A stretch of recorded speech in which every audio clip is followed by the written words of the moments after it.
I also love the character of Odysseus.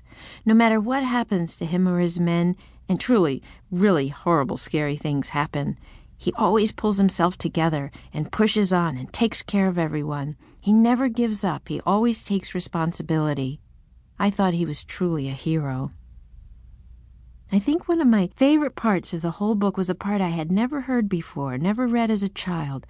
It was so powerful. It's when Odysseus journeys to the land of the dead, when he encounters the spirits of those who've died, and is horribly surprised to see his mother there and his fellow warriors from the Trojan War.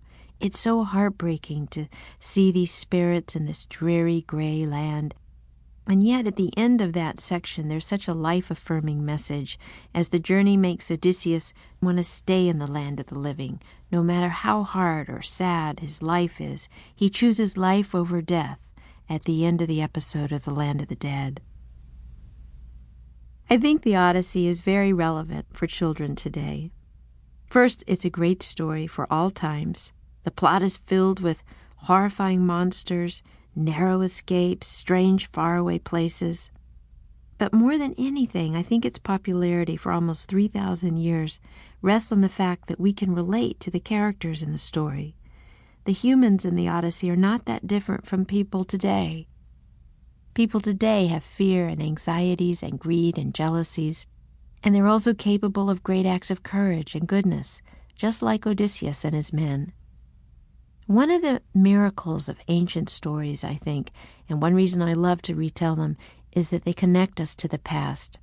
They tell us that we're not that different from people long ago. One thing, however, though, about the past that I don't think young readers today are as aware of is just how hard that journey must have been. The ancient Greeks did not know what we know today about the world. They sailed very close to their coast. They never sailed at night. They were only guided by stars and propelled by the wind. They must have thought that the world was surrounded by an infinite ocean. So when Odysseus takes his long sea journey to faraway islands, he's pushing past the boundaries of the known world. When he's lost at sea and overcomes horrible monsters and brutal storms, he's being unbelievably heroic, larger than life, larger than anything we could ever imagine, given the adversity that he's facing. I actually take a great deal of courage from Odysseus and the way he handles the challenges he comes across. At any rate, when I was asked to retell the stories in 6 books, I seized the opportunity. I felt that it was a project that was always waiting for me, and finally its time had come.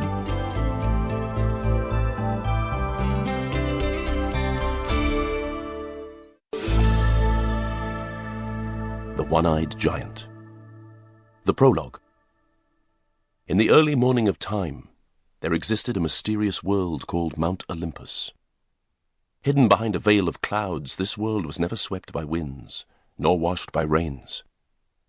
Those who lived on Mount Olympus never grew old. They never died. They were not humans. They were the mighty gods and goddesses of ancient Greece. The Olympian gods and goddesses had great power over the lives of the humans who lived on earth below. Their anger once caused a man named Odysseus to wander the seas for many long years trying to find his way home.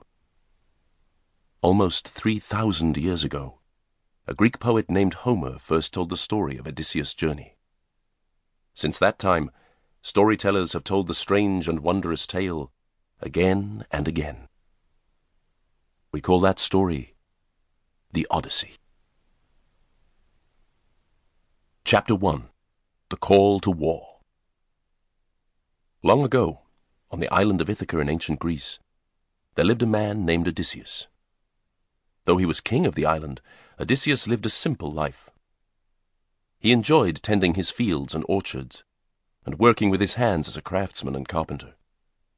More than anything, he enjoyed the company of his family, his aged mother and father, his loving wife Penelope, and their small son Telemachus. One day, as Odysseus was ploughing his fields, he gazed for a long time at Penelope and Telemachus. The baby was sleeping in his mother's arms under a nearby tree. Odysseus imagined that someday he would teach his son to farm the land and care for the